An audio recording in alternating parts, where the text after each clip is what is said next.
Sildenafil, ট্যাডেলাফিল, ভার্ডেলাফিল এই জাতীয় যত ওষুধ আছে এগুলোকে আমরা চিকিৎসকরা চিকিৎসা বিজ্ঞানের ভাষায় এগুলোকে ভ্যাসোডাইলেটর ড্রাগ বলি।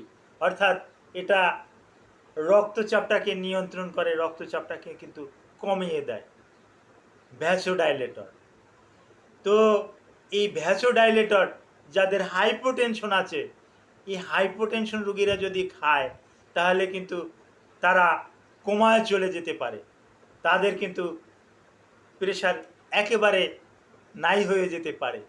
তো সুতরাং এই ভ্যাসোডাইলেটর, ট্যাডেলাফিল, ভার্ডেলাফিল, সিলডেনাফিল এই ফিল জাতীয় ওষুধ অর্থাৎ ভ্যাসোডাইলেটর ওষুধ খাওয়ার আগে আপনি অবশ্যই একজন ডক্টরের পরামর্শ নেবেন। ডক্টরের পরামর্শ নিয়ে এ জাতীয় ওষুধ খাওয়া আপনার জন্য উত্তম, নয়তোবা এই ওষুধই আপনার মৃত্যুর কারণ হয়ে দাঁড়াতে পারে। Thank you all.